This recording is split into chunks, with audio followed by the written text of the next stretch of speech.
बच्चों, आज हम डायमेंशंस शुरू करेंगे, बट उससे पहले मैं एक बार फिर से प्रेसिजन बता देती हूँ। किसी ने मुझे पूछा था, तो प्रेसिजन का मतलब क्या है कि नॉर्मल लैंग्वेज में समझो तो किसी भी मेज़रमेंट को हम कितना लिमिट तक हम मेज़र कर पा रहे हैं। जैसे पॉइंट के कितनी बाद तक हम मेज़र कर पा रहे हैं। जैसे मैंने मान लिया मैंने लेंथ मेज़र की 2.5 मीटर, ठीक है, एक इक्विपमेंट यूज़ किया और हमने इतना मेज़र किया।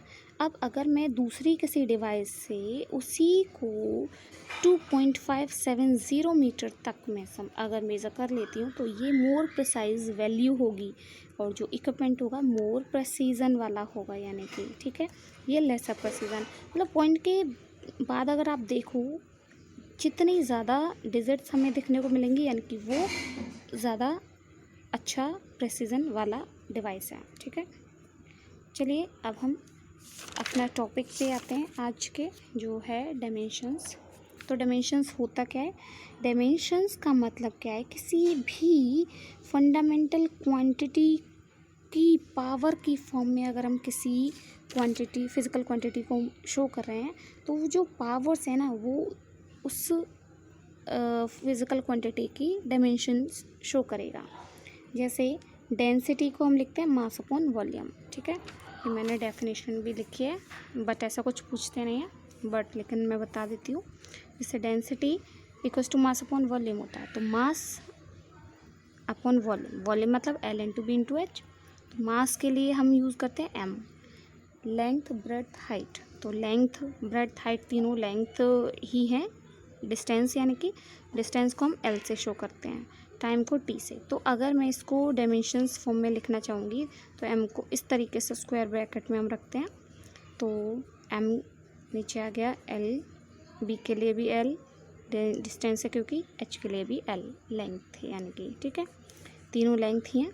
अब इसको पावर क्या है, 3 है ये, लेकिन अपॉन में पावर ऊपर जाएगी तो पॉजिटिव, वो नेगेटिव हो जाएगी, तो ml-3 हो जाएगा। अब इसको हम किस तरीके से लिखेंगे? mlt की फॉर्म में हम लिखते हैं।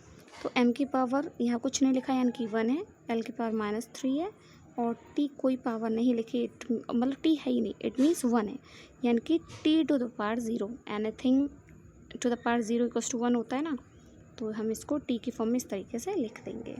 तो अगर हमें डायमेंशन सब कही जाए तो हम क्या कहेंगे? The dimension of density are 1 in mass, -3 in length and 0 in time, ठीक है, इस तरीके से।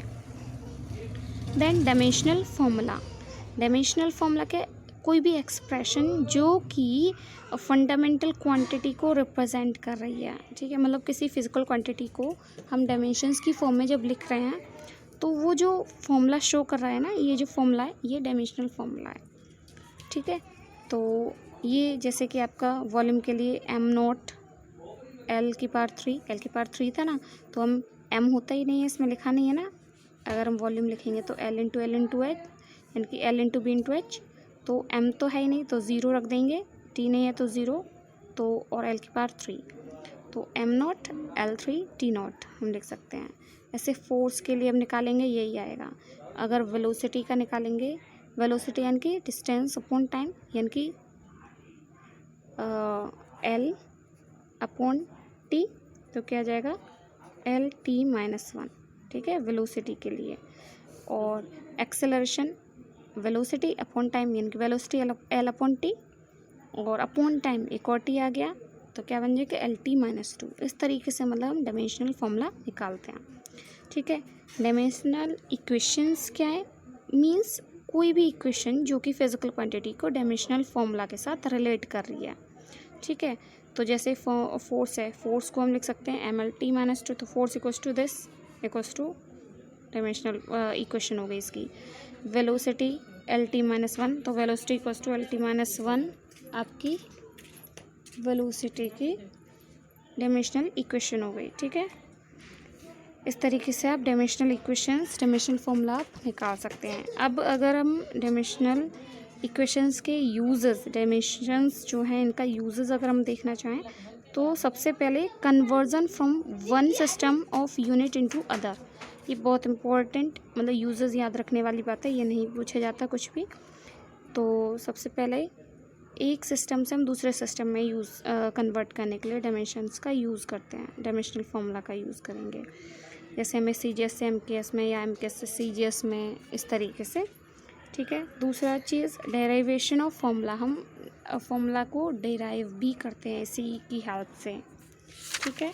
और तीसरा checking the accuracy of various formula, कि हमारा जो फॉर्मूला है वो करेक्ट है या नहीं, वो भी हम चेक कर लेते हैं इसी डायमेंशंस की हेल्प से, ठीक है। अब किस तरीके से करते हैं इनको मैं स्टेप बाय स्टेप एक एक पॉइंट में आपको समझा रही हूँ। तो जैसे फर्स्ट मैंने लिखा था conversion of one system of unit into another, तो एक सिस्टम ऑफ यूनिट से दूसरी सिस्टम ऑफ यूनिट में कैसे कन्वर्ट करते हैं वो समझेंगे।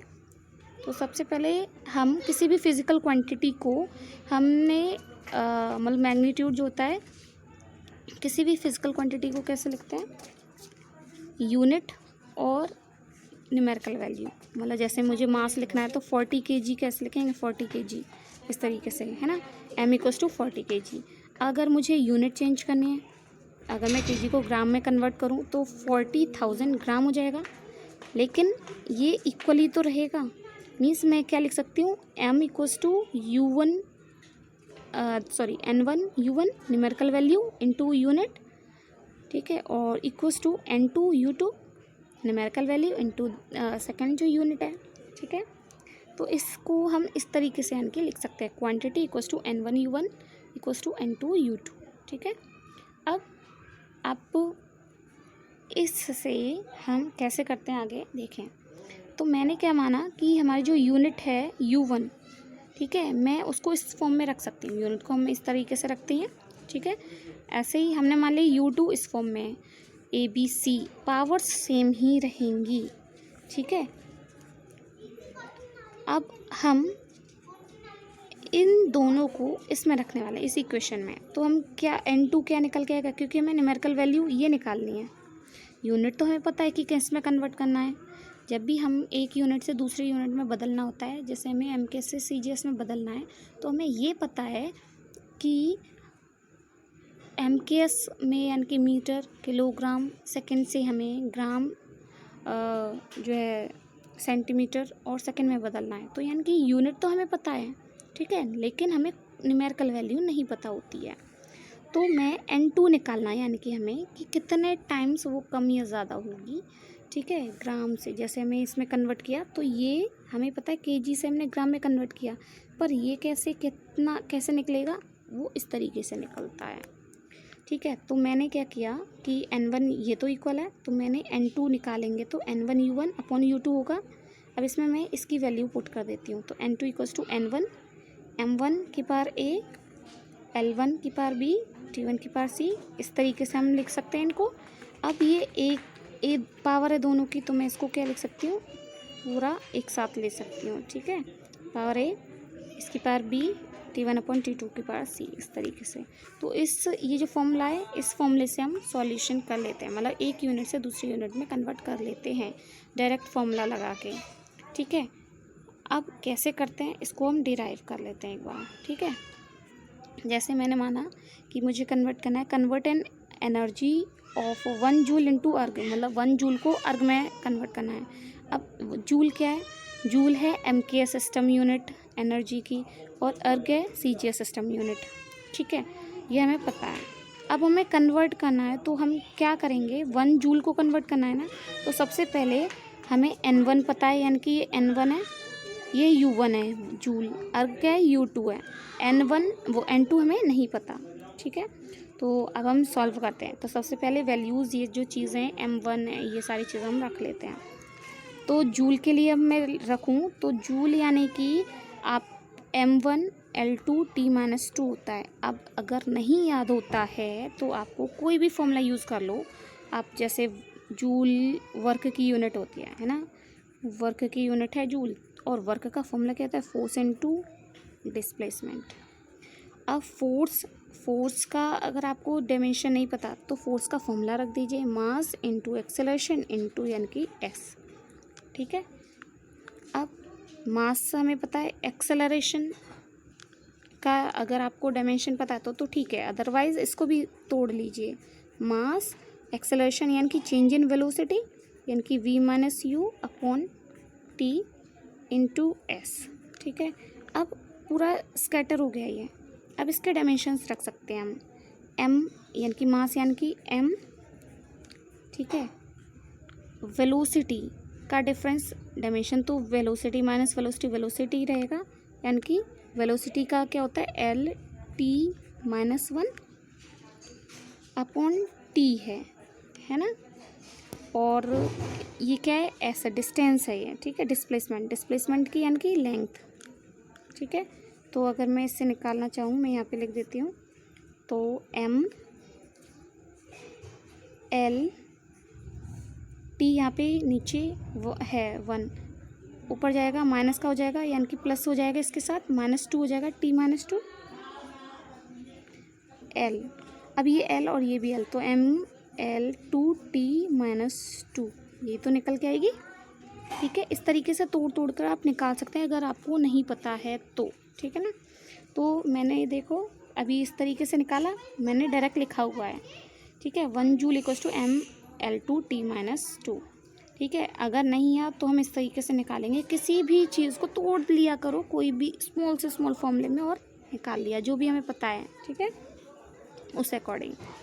अब इसमें अगर हम जो ए बी सी की वैल्यूज़ हम देखें तो A1 आ जाएगा आपके पास, मतलब ए की वैल्यू है यहाँ पे m की पावर 1 है ना, मतलब कुछ नहीं लिखा यानी कि 1 है, तो हम क्या लिख देंगे 1। B1 जो है इसकी पावर 2, ऐसे t की पावर -2 है यानी कि c है, ये c की पावर c यानी कि -2 है। ठीक है, तो A1 B1 C1 हमने मतलब A B C ये हमने रख दिए हैं। ठीक है, अब हम M1 L1 और T1 अगर हम देखें तो M1 हमें पता है M के एस में 1 हम लेके चल रहे हैं, 1 मीटर 1 जूल लेके चल रहे हैं ना, तो इसलिए 1 मीटर 1 हमारा केजी मास होगा, 1 जब भी तो 1 जूल निकल के आएगा, ये सब 1 होगा तभी। ठीक है, तो 1 केजी 1 मीटर और 1 सेकेंड। ठीक है, अब हम CGS में कन्वर्ट करने वाले हैं, तो इसको तो हम 1 ही लेंगे, न्यूमेरिकल वैल्यू तो इंक्रीज़ हो रही है, तो हमने M2 मान लिया 1 ग्राम है। ठीक है, CGS में ग्राम यानी कि L2 1 सेंटीमीटर और T हमारा 1 सेकेंड। ठीक है, N2 हम निकालेंगे। ठीक है, अब N1 हमारा 1 जूल है, ये हमें पहले से पता है, दिया हुआ था। N1 मतलब 1 है। ठीक है, N2 हम निकालेंगे। ठीक है, अब इतनी चीज़ें हमें पता है। अब हम क्या करेंगे, हम इस इस वाला जो इक्वेशन है इसमें रखेंगे N1 U1 equals to N2 U2। तो N1 N2 हमें निकालना है, तो ये फॉर्मूला बन जाता है अपना। ये चीज़ें सिमिलरली जैसे हमने पहले की थी। अब M1 क्या था 1 kg, M2 है 1 ग्राम, L1 है 1 मीटर, ये है 1 सेंटीमीटर, T1 है 1 सेकेंड, ये 1 सेकेंड। ठीक है, अब हमें पता है CGS में कन्वर्ट करना है, इट मीन्स हमें किलोग्राम से ग्राम में कन्वर्ट करना है। ठीक है, तो किलोग्राम हटाना पड़ेगा, किलोग्राम को लिख सकते हैं 1000 ग्राम। ठीक है, नीचे 1 ग्राम है ही, 1 मीटर को लिख सकते हैं 100 सेंटीमीटर, नीचे 1 सेंटीमीटर है, 1 सेंटीमीटर 1 सेकेंड नीचे रहेगा ये। ठीक है, तो ये तो कैंसिल हो जाएगा, 1 रहेगा, 1 की पावर -2 1 हो गया, तो ख़त्म। ठीक है, अब यहाँ पे अगर देखें तो 100 रह गया, 100 की पावर 2। यहाँ पे ABC की वैल्यूज़ रखी हुई हैं ये चीज़ें। ठीक है, यहाँ पे आ गया 1000 की पावर 1, तो 1 पावर मैंने नहीं लिखी है, यहाँ पे 1।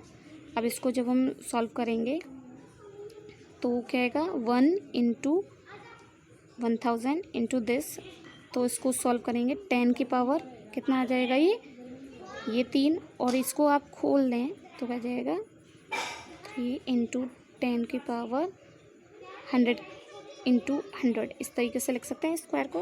तो ये क्या आ जाएगी 10 की पावर 7, है ना। और ये N2 है, N2 ही तो हमें निकालना था,